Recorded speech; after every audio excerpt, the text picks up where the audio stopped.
Alright, here we are. Here we are on a Wednesday night. So what do we do while I get dressed? I'll just tell you what we're going to do today. We finished with Basai Dai last week. So I'm going to give you some elements that are going to help you with Kata Basai Dai. If you don't know Basai Dai, don't panic. You can still do the elements anyway. And if you want to switch off after the elements have been done, that's perfectly fine. If you don't want to go through the kata, that's perfectly fine. But I'm just going to count from where I left off on Thursday. I think it was Thursday that I did that. But we'll just see for now. We'll just go through it, see how far we get, while I just get myself dressed. It's always good to, even though you're training at home, it's always good to put a gi on. Just gets you in the mode, I think, of training. You might see a lot of martial arts checking the belt, and the reason for it is because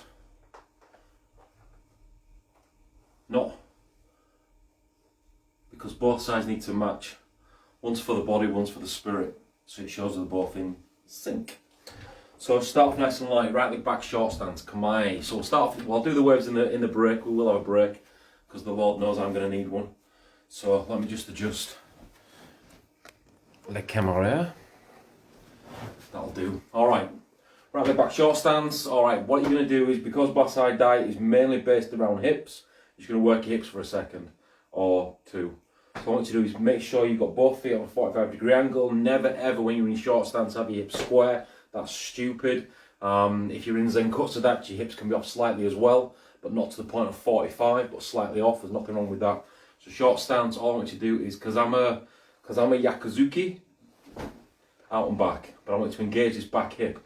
So what you're going to do is, rather than use the foot now, you're just going to use the actual leg itself, just to fire the hip forward. So you need to use the back of your leg and the front of your leg just to fire that hip forwards. Don't straighten the leg, so don't come up in the stance. More go to the front.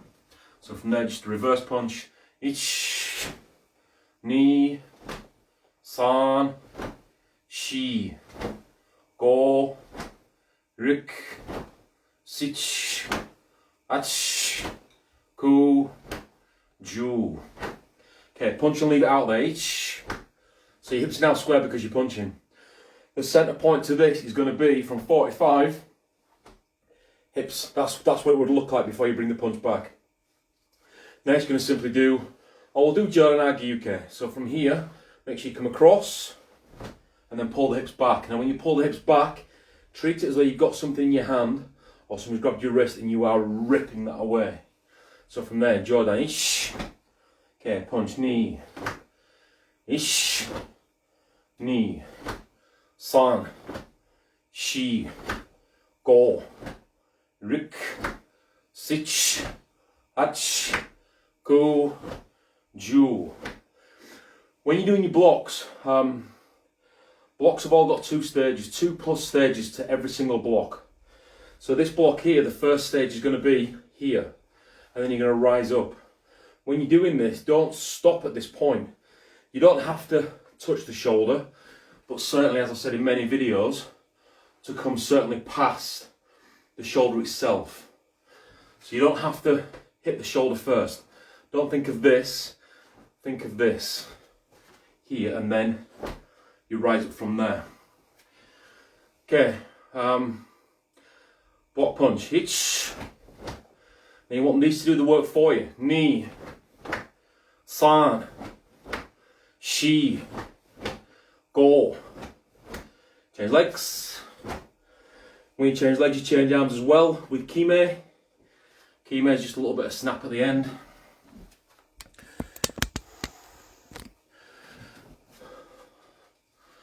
From there, straight to the punch. From here, not from back here. Ish. So just engaging the leg at the moment, not engaging the back foot. Knee, san, shi, go, rik, sich, ach, ku, ju. And again, anytime you're doing your ki-on, in combination form, hikate, back to the hip. Okay, punch and hold. So you're now in square, coming across, Jordan ish, ni, san, shi, go, rik, sich, ach, ku, ju. Okay, just relax a second. Oh, it's warm in here. Or is it just me? Okay, now do block punch.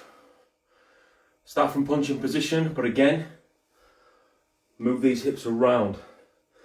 Hips never really go in a forwards and backwards motion or a sideways motion, they always go in a circular motion. Blocking, punching. Ish, ni, san, shi, go. Change arms and legs. 2 blocks this time. You're going to do what we're going to do. We're going to do uchi uke, and then we're going to follow with soto uke. Just do 1 block at a time. What I want you to work on here is when you're blocking uchi uke, that the arm comes across first. I've got my palm down for a reason. Sorry, hand up for a reason. That's so you can see where the palm's going, but also so you can see the twist. And notice the block comes out and it twists with the hip. So everything happens together. Block each. And then from this position, you're already square, prepare square, and then sotuke, knee. Prepare each, block, knee. Because it's key on, make sure there's a full preparation to the technique. You have to I'm talking to the TV, not to the... You have to make sure that you're coming across first. Full preparation, full execution. Each, knee, full preparation, full execution. San, shi, go, rik, sich, ach, ku, ju. We'll put both of those together nice and slow. So the main thing isn't the power in the blocks. It's what's happening here. So you don't have to work too fast with this. You don't need too much kime, I suppose. Just want you to really just work on this. Ich, ni, san, shi, go, rik, sich, ach, ku, ju. Change legs. Okay, same thing opposite side. Uchi-uke followed by soto-uke. So from where you are, soto-uke in Kihon prepares to the side or level with the hip. So if you're in Kihon and you're 45 here, prepare level with the hip. Where am I going? Oh yeah, you're going to prepare level with the feet, sorry, not the hip. So you don't prepare all the way back, level with the body, prepare with the feet. And then across. From a kumite perspective, soto-uke starts here and then across. But because we're in Kihon, we're going to prepare square.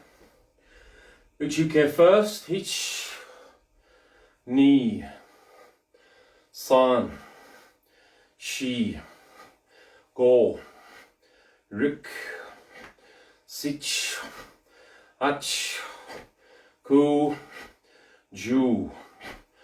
Now both techniques together.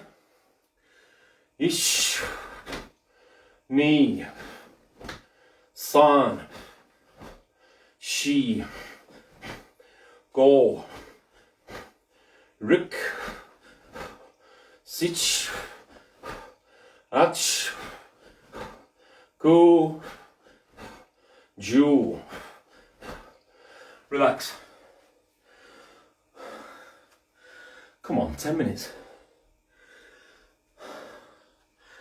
I'm done as it is.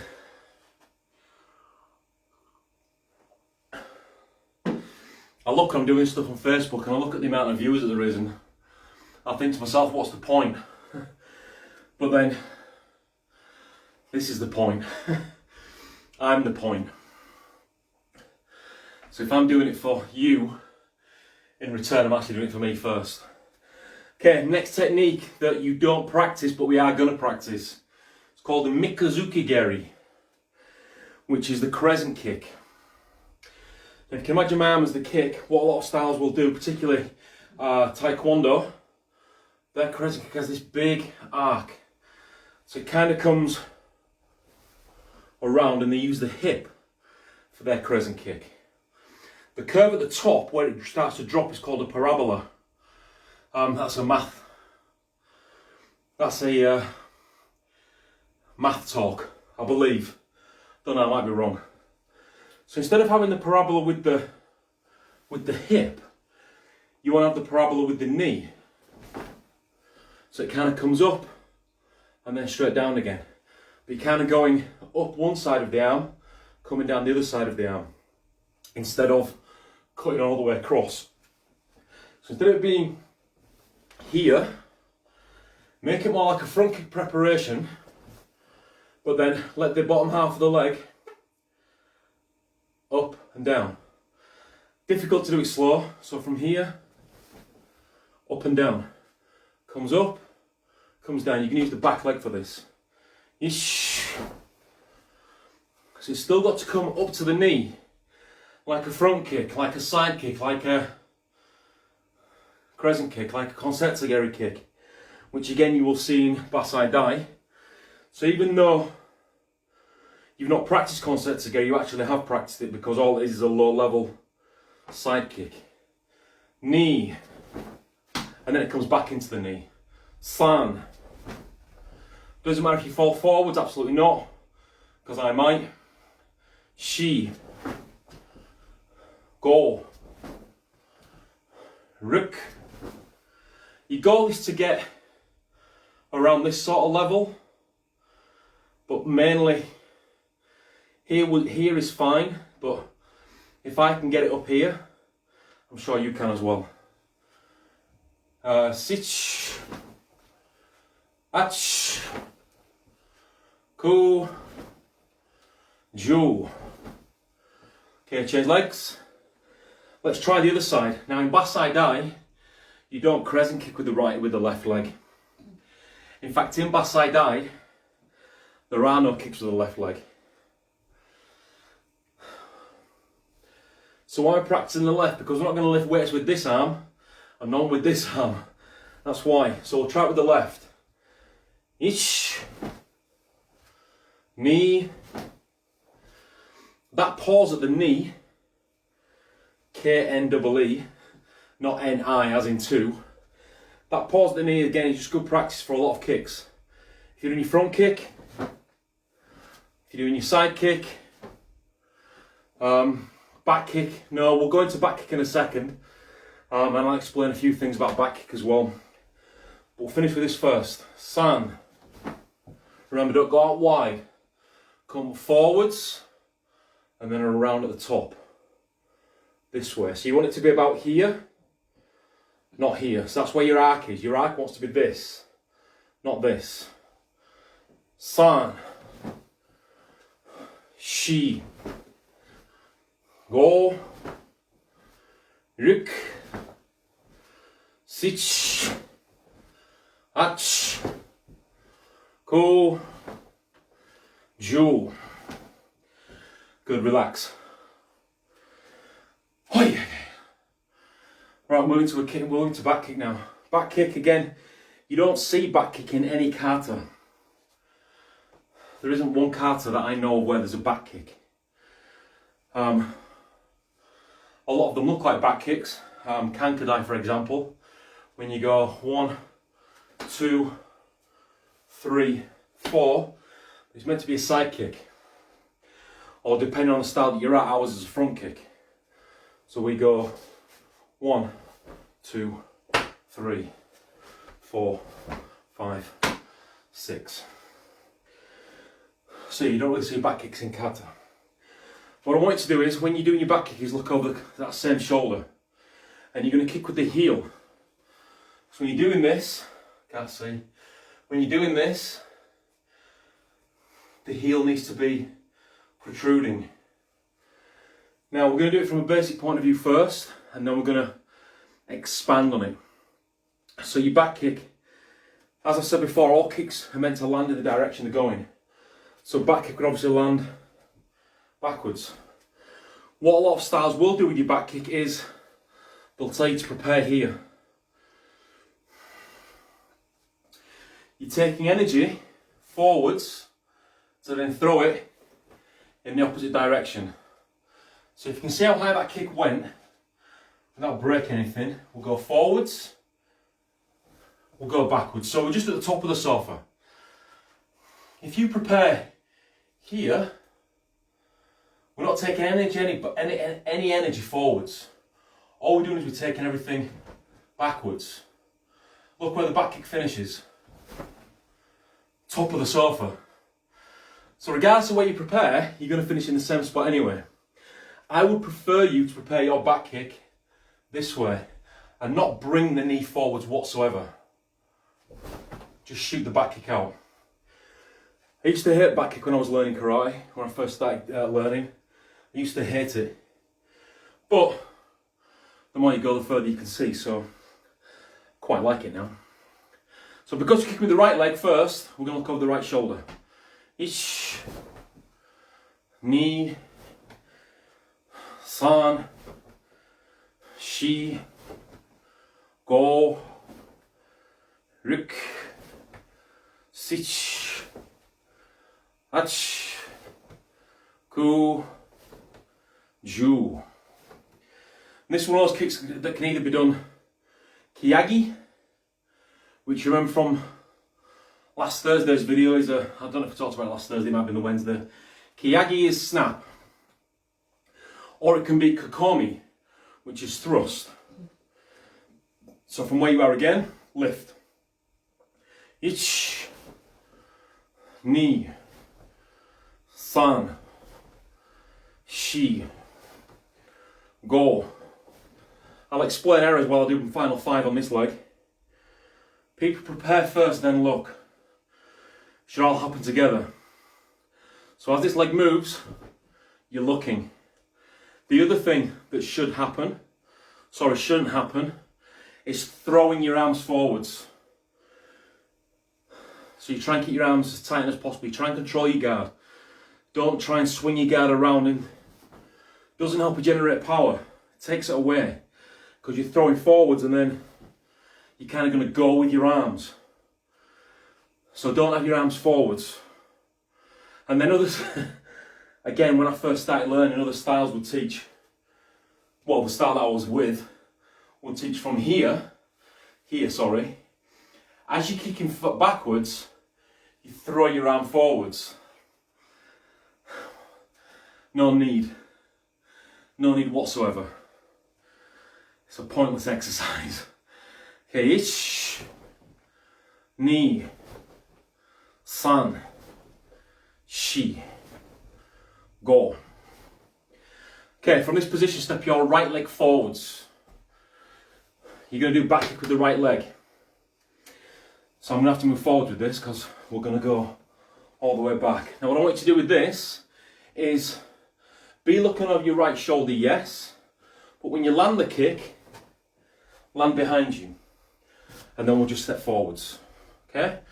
So your combination is going to be kick, land, forwards. Now again, from a hip point of view, when you go forwards, let the hips take you forwards into your stance. Minimal effort. Takes less effort actually. So you're moving forward from here to this. Push the right hip forwards and then you're into your stance. Okay, ushirigiri. Back kick. Ich, ni. Don't forget to look. San, shi, go. Okay, change legs. Same thing opposite side. Left leg, looking over the left shoulder because you can with the left leg.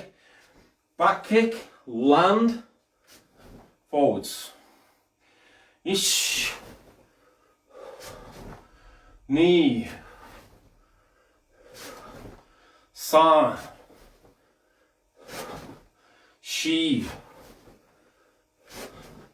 Go. Keep your left leg forward, so now we're going to step. Oi.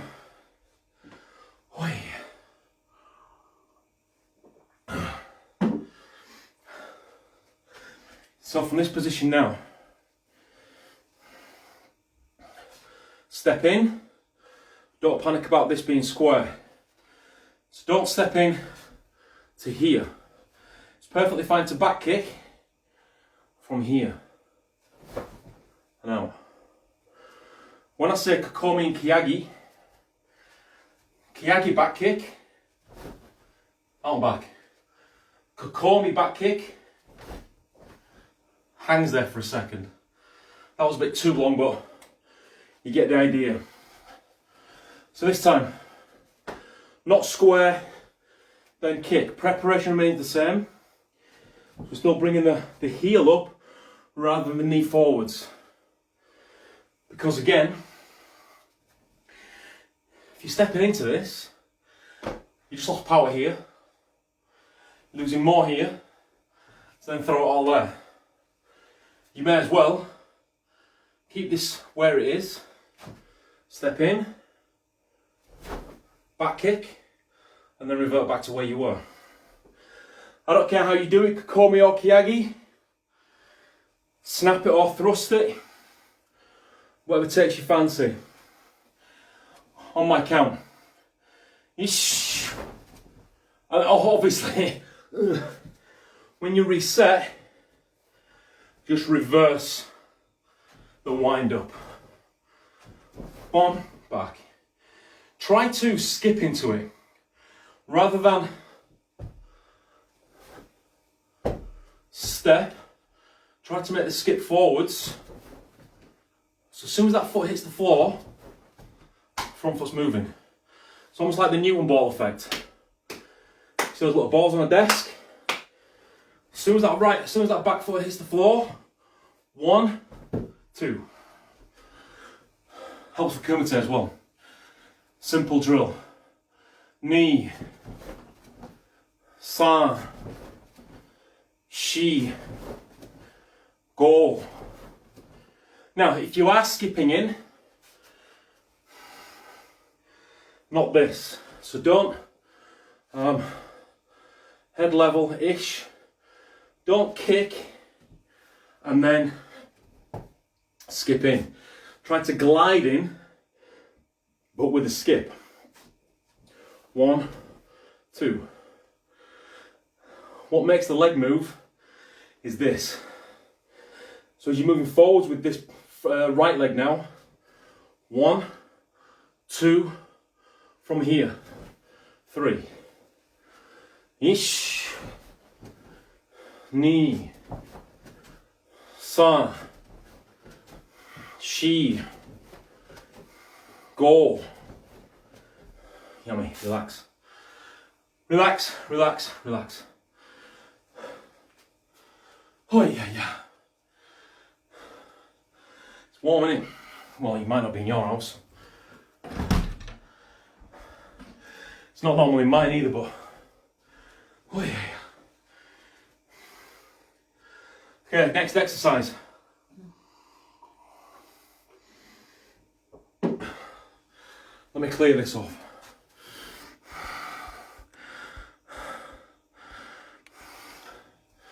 Next exercise, kokutsudachi. Because again, ties with basai dai, which we'll probably finish with. Then move into a bit of a kata seion-shin, which I've seen done really, really poor in some styles. As in, people are quoting to be at least black belt that really have got no idea of movement. Very steppy. Kokutsudachi. How do we get kokutsudachi? Right, I'm going to break it right down for you. Start your feet in high sukudachi. High sukudachi is feet together. Point your toes out 45 degrees from the inside edge. Musubadach. From this position, on the tip of the toes, the big toe, turn out. Heikodach. From this position now, turn your feet out again, 45. Hachichidach. From this position again, turn the feet out into Kibadach. Now, when you get into Kibadach, this is the length of your Kokutadach, your back leaning stance. The reason it's called back leaning isn't because you lean backwards, it's because of where the weight's placed. So whenever someone talks about leaning in a stance, just think about where the body weight is placed. So when somebody's teaching you Kokutadach in this, like this, don't let them teach you to bring the heel in. What that does, if you can see my tootsies, what that does, can you see this heel now around the back? What that's just done is that's just taken the dimension out of the stance. So if anything, what you're going to do is you're going to pivot on the heel. That should then leave your heels in line. That is the most basic version of Kokutadach, okay? Never knew that. Well, I hate to say it, but I like to say it. You've not had me as your instructor, that's why. But yeah, so any stance that has length can be gained from Kibadach. So if you can get to Kibadach, you can go into any stance that has length or width, okay? So for example, your Shikadach is Kibadach, but with the toes outwards. Your Zenkutsadach is Kibadach with the heels pushed outwards. So you Kibadach with the heels pushed outwards. There's your Zenkutsadach. Kokutsadach. So if you want to go to any stance that's got width or length, when I say width, I mean like Kibadach or Shikadach. Go into Kibadach first. You'll gain your width and length from there. Now any stance that's short, Neko Washidach, Sanchindach, that's pretty much it really. You will gain from Heikodach. So if you can get into your Heikodach, you can then get into Neko Washidach and Sanchindach. I'll show you. So from here, Haisukadach, Heikodach. Now without doing anything with this right foot, just turn 45 degrees. Neko Washidach. And that works both ways as well. Now, without doing anything with this left foot, turn your right foot, so heel out, on a 45 degree. Sanchindach. All gained from Heikodach. So if you want to be checking yourself, there's just a basic rule for you. Now the body weight in Kokutadach, right now we're in Kibadach and it's central. Sorry, if I'm speaking in Japanese and it's like, what the hell is he saying? Then just see what I'm saying. I generally teach in Japanese anyway, with a Yorkshire accent. So the stance is now centered. It's in the middle. Hara is middle. H-A-R-A, center. So from this position, you turn the heel out, and you'll notice that from there the body there's a slight shift back. Now that's still centered.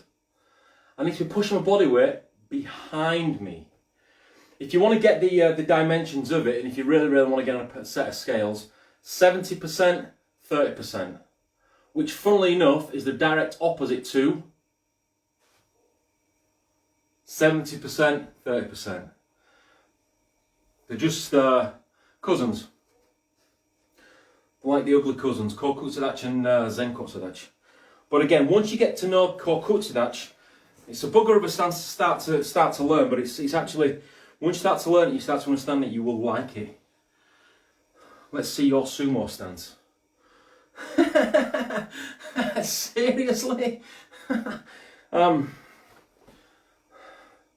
let's see yours. Sumo stance. Far too many people have the top of the legs straight and flat, and then it comes down like goalposts. FYI, that's wrong. You never ever, I mean, I can't get any further than this. This is the lowest I can go, but I'll tell you what. We'll have a, not low enough. All right, well, I'll tell you what we'll do. we'll have an online video thing, Stu, and we'll see who's got the discipline to hold theirs the longest. And just so you know, a room of about 40 people, I was the last one standing. All right? We'll fight later. So, the reason why you don't go low enough, and you shouldn't go too low in this stance, ever. You're doing canter to sea and chin. We've kind of gone off topic now, but I'm only answering questions as we go. And I love questions. Here, 45 degrees is the same as the shoulders. It looks nice and tidy. When you're in things like sea and chin, and you've got your uppercut, you've got an angle here, same as this, same as this. No, don't ever do that. Do that for practice. 2 types of stance, but I'll get into those next. I'll tell you why. Second angle here, level with this, but also level with this. Next angle here and here, level with this, level with these. The reason you don't go too low in sumo stance is because you can't move. You'll find yourself blocking or doing whatever in sumo stance, for example, sea and chin. It's perfectly fine. If it's the topic of karate, it's not off topic, so don't sweat it. As long as you don't go to, I don't know, Carl Hughes and tell him that I'm talking out my backside, or someone else in GKR. Even they don't confront me. So what will happen is, and this is what shouldn't happen, you're in your nice deep stance, but then when you move, you will find that happens. If you find your body collapsing in the middle, your stance is too low. Just like when people get into the kokutsu, and you see people doing this. Now it looks aesthetically pleasing. You'd think, wow, that's pretty low stance. But it's also hard to move in. For me to move, I have to have that. When I'm moving in kokutsu, I want to have this. Alright, I'm not going to repeat that. So when you're in your sumo stance, you want to be able to, for example, I'll say seon chin. If you're too low in stance, I'll do it on the 45 because you'll see. What will happen is you'll get this first, and then this. Incorrect way of moving. The way to move forward in seon chin is by not being too low, by having an angle. Forget the broomstick thing, you're not a Shaolin. You're not starting when you're training at 3. Your flexibility isn't, as we get older, our flexibility isn't great, but still, from this position here, we need to be able to come through with a straight body. As it should be with all stances. Under no circumstances should you throw your body into the stance. Stance is all legs. So to understand body mechanics, but also transition of movement. And I did a one-on-one with somebody years ago. And we spent an hour and a half just on stance and transition of stance. All Zen, Kiba, Shiko, Kokutsu, Sanchin, Nekowashi. There 6 stances in an hour and a half. Just on movement and how to move through. So don't have that happen in your stance. You don't walk down the street this way, do you? Maybe you do. I know where you live, but so maybe you do. Maybe you see people in Nottingham doing that. So when you're moving through, you need to be able to glide, not collapse the body. Kokutsu. Yes, swine. However, talking means that I get to break. Now, when you're moving in kokutsu, yeah, it was for that person. Yeah, it wasn't so much leg work. See, when you're training, anybody can go to a gym and lat pull, for example, coming from the one in Hull. Oh, okay, got it. Leeds originally, dude. Probably even worse. Anyone can go to the gym and sit on the lat bench and pull probably 100 kilos. But the technique is wrong. Lower it to 50 kilos, and instead of doing this, you do this. And you work the proper muscle, you work the proper technique rather than the weight. So all these times that you're doing these leg workouts in class and you're kicking 1,000 times, I know Bruce Lee did say, don't fear the man that's learned 1,000 kicks once, fear the man that's practiced one kick 1,000 times. That doesn't mean to say you go to a class and your instructor, which your instructor probably did, and a lot of them do because it's a symbol of bouncing their authority around. Squat kicks maybe, 1, down, 2, down. Or just making you do God knows how many kicks with one leg and then swapping legs. That's not a workout, that's not karate.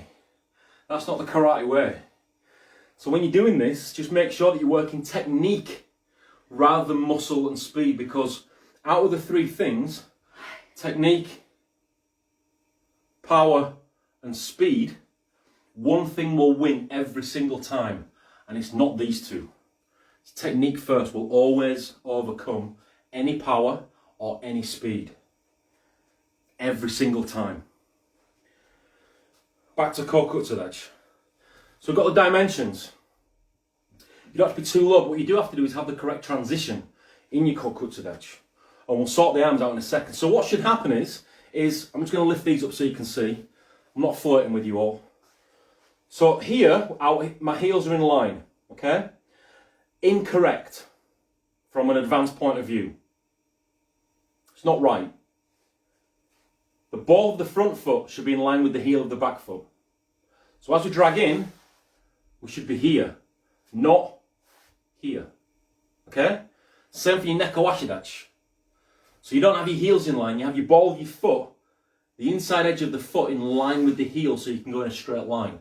Because when you're moving in Kokutsu, you will always move in a straight line. You're not going to move in circles because it's a linear stance. So when you're moving through, I'm going to break this down for you. Forget the arms for now. When you're moving through, the center point to any Kokutsu, doesn't matter where you are in kata, where you are in kion, unless directed otherwise, like I said last week. Feet come together, pointing forwards. Now, they don't have to be perfectly together. So don't panic about being perfectly together. What matters with this is that you remain the height. So when you're in your low stance, you can just see there, I'm just a few inches below the curtain line. Don't come up. The goal is to stay down as much as you possibly can. Now that might look like I'm rising up, but I'm actually coming close to the camera. When I come close to the camera, I get bigger. So from here, we're going to go through. There's your centre point. Now your hips and shoulders are square. They're going from a 45-degree angle to a square angle. That same foot is going to go forwards, but you're going to remain square throughout to the end. Now notice that both feet are still pointing in the same direction. I call it the attitude of the foot. So you keep the same attitude going forwards. Then from this position, your back foot, heel drops in. And then the same going backwards. So when you get into here, oh God, this is going to be hard. When you get into here, you come into your centre point, you step back with the attitude remaining the same, and then you drop the heel in. For the most part of moving in Kokutsu, it's the back foot that gives you the power in the block. So when you see people moving forwards, and they're going from here, it's because they're using this back foot properly. So when this happens, when the skirt flies, the belt wobbles a little bit, it's because they're moving the back foot properly. And the same thing going backwards. So I'm going backwards now. It's because the back foot's moving. You can move forward in your Kokutsu this way. But again, to do that and develop power, you need to make sure everything lands together. Can't land at separate times. So again, we won't spend too much time going through this. Never found it beneficial doing loads of kicks on the same leg quickly. Just flick your leg out and to keep up. Yeah, you do, because you're not working on technique. You're trying to keep up. A lot of karate classes will just be a sweat box. My belief is that you don't have to sweat in the body, you need to sweat in the mind first. So work this first. I'll say to students all the time, right, okay, this is a basic bunkai for this, but what else could you do? And a lot of the stuff that the students go through, I don't put on YouTube because I save it for the class. I save it for Tadashi. So I don't go through. I've only shown the basic bunkais. I've not shown the more dirty bunkais. So from here, when we're going through, again, I'm just going to shorten my stance because it's not so much about the length now. It's more about what this back leg's doing, or what's going to be my back leg. So we're going to go centre, remain forwards, both feet pointing straight forwards, heel in. Bring the heel in, not the toes outwards. Look what it's done to the stance, which made it wider. So from here, by bringing the heel in, we narrow the stance off. And we'll just work in a short stance. Now we're going to go forward one more step. So from here, centre point, keep it forwards, heel. I'm not moving these. That's moving everything above it. Okay? So the hips don't have muscles. What controls the hips? The legs. What controls the legs? The feet. What controls the feet? The brain. So if you can't control your hips, but yet you've got hips, legs and muscle and feet, something's missing. It's the bit that you can't see that matters. So we're going to go forwards again. Centre. Continue forwards. Don't turn the body off. Hip in. When you bring that hip in, snap it in. Not too fast, just snap it in. What people will do with kokusadachi is they will go 1, 2. Pointless exercise with the hips. When you're moving through in kokusadachi 45, go square. Remain square, then go 45. So your body's actually turning through a 90-degree angle. But you've got to go to that 45, you've got to go to that square point first. So step in again, each. Step again, knee. And then snap the hip in. And then we'll go forwards one more time. Step in each. Step again. Snap the hip. Now we're going to go backwards. So when we go backwards, we're going to kick with the... Oh, sorry, you didn't see that. When you go backwards, you're going to kick with the front foot. When you're going forwards, this is easy. You kick with the back foot. So you drag this back foot through by using this as well, but you kick first, kick to transfer the body weight forwards, but then continue dragging it through. So when we go backwards now, we're going to kick first. Just lifting the toes up, rock onto the heel. Centre point again, so from here. Ish, centre point, knee, still the centre point, but we'll put one leg back. Both feet are pointing straight forwards. Engage the hip. You might not think it, but the hip is actually a technique as well. The hip is a strike. Believe it or not. You might be sat there on your sofa thinking, how the hell does that work? The hip is a strike. I'd need, I could probably show you one day, but not today. But the hip is also a strike. So when you're doing this, imagine where that's thrown into. If you're in a low stance, imagine where your hip is throwing into. Imagine a hip hitting you straight between the groin. It's going to sting a little bit, isn't it? I assume so. We won't test that theory. So now we're going to go through one movement. Don't panic about the arms. Just make sure you hit that centre point first and then forwards. Now to advance on that, we probably won't do Basai Dai. To advance on that, your goal is to get from A to B without going A.5. We'll call it A, B, C, right? B, C. You go to get to C without worrying about B. But you still have to maintain, as my foot's off the floor, I'm just showing you now, from this position, foot lands into the stance. Now that was an exaggerated version of that. What should happen is you come forward, but you don't lift your foot off the floor. But you still push the hip in. And the same thing going backwards. But you've got to get A, B, C, D even correct first before you can move on to A to C. All right, it's a bit like blocks. Point A, point B, point C. You probably taught 1, 2, 3. You got to skip out 2, and the way you do that is you advance yourself. So white belts will go 1, 2, 3. Sideways view 1, 2, 3. Or we'll call it, you know, a little D view. Boom, boom. Yeah, that's a little D, isn't it? Yeah, not a capital D.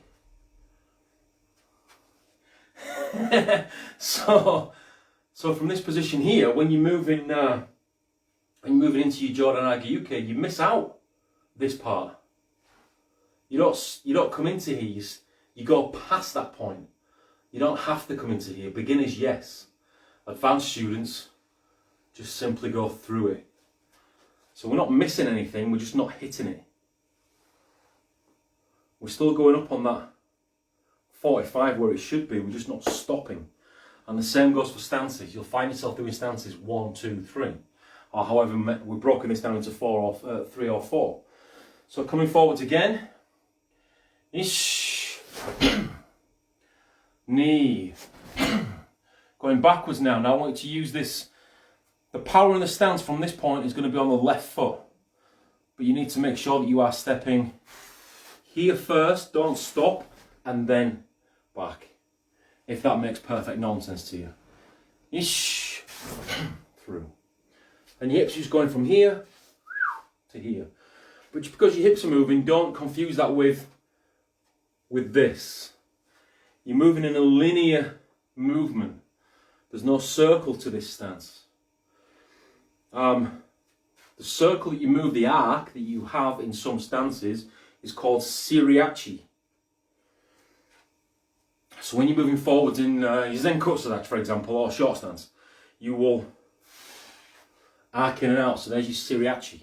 Called Kutsudachi, there is no Siriachi. It's just straight forwards. There never is. Forwards again. Ish. Try to make this a bit more fluid now. Knee. But saving the back foot till last. Backwards. San. Shi. And relax. Relax there. Okay.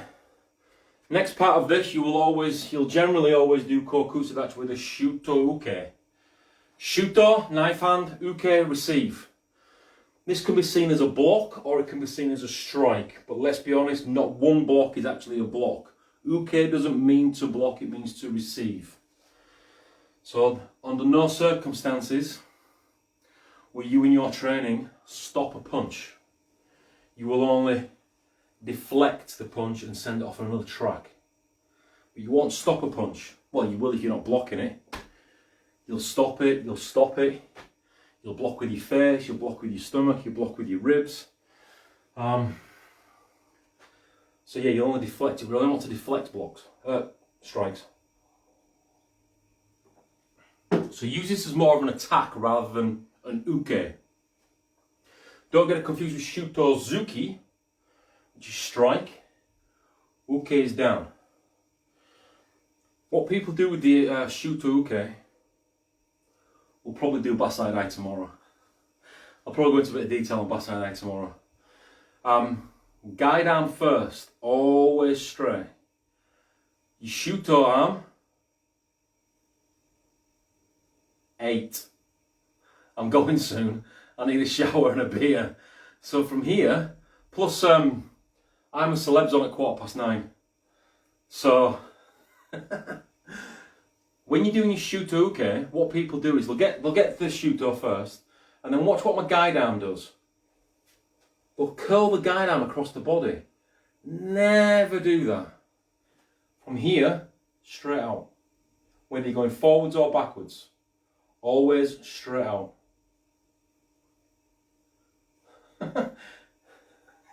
It's 10 to 8, dude. So from here, straight out and prepare. And then as we come back, it comes back in a straight line.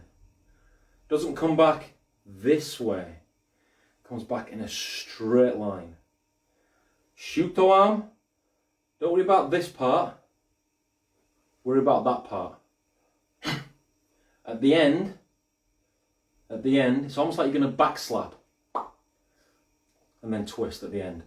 Exactly the same as a Shuto Zuki, twist at the end. It's almost like you're going to back slap, and then at the very end, that's the actual technique there. This is just helping it. Your Shuto Uke is two techniques. Well, it's probably more, but the two basic ones are elbow, Shuto. So elbow, knife hand. Elbow down into the chest area. Here. And then finish off. This technique here, if somebody's hooking, stop. So you stop as a basic one. Put your hand on the shoulder, stop. And then into the side of the neck. So elbow is used in Shuto-uke, don't forget that. It can be other things as well, but they're the two most basic versions of Shuto-uke. Stopping here, elbow here, Shuto there. You need to be coming down. Just like Soto-uke comes down as it blocks. We drop the elbow in. Shuto-uke is the same, just in reverse. Instead of preparing here, you're preparing here. The elbow's the same height, and you drop in. Your goal is to use your guide arm, use your Shuto-uke, step forward in your stance, engage the back foot, lock into the stance, and without using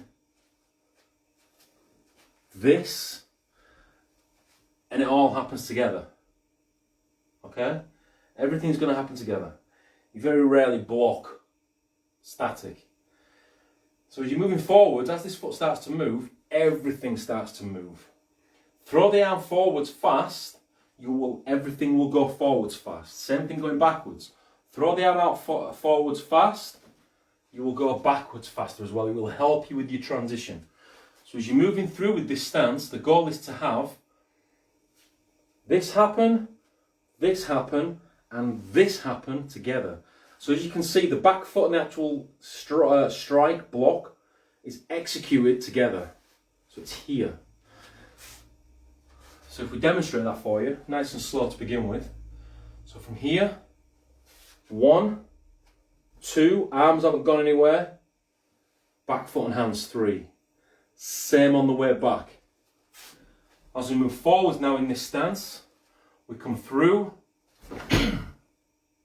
finish together. Now the one thing to avoid when landing forwards in this stance, and you do see it as a common error, and it's a rookie error.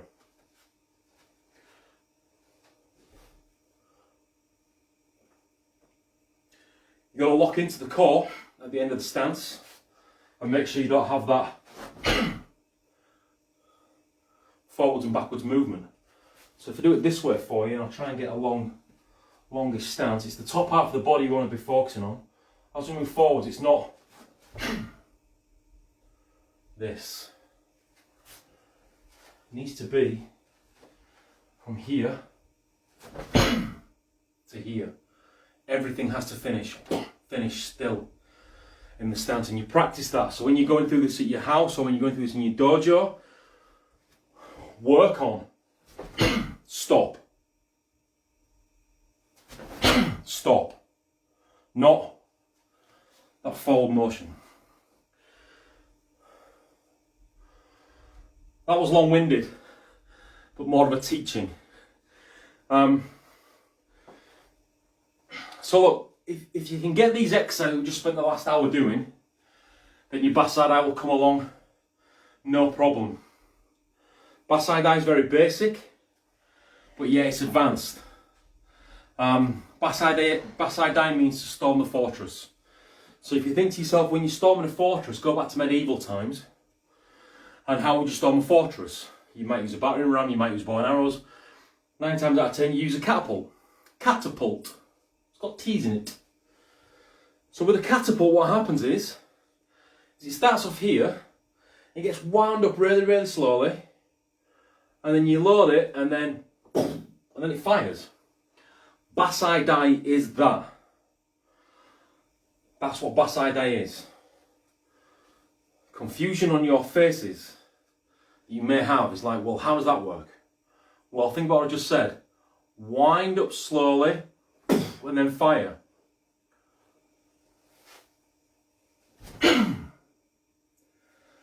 That's your first move. Wind up slowly and then fire. But how do you work it into the hips in the second move, and so on and so on and so on? Piece of cake. We'll go from here, wind up slowly, fire. Don't use this, otherwise you've used the catapult. Wind up slowly, fire. Now when you can get rid of the slow movement and make that second move more, then do so. It should be 1, 2, not.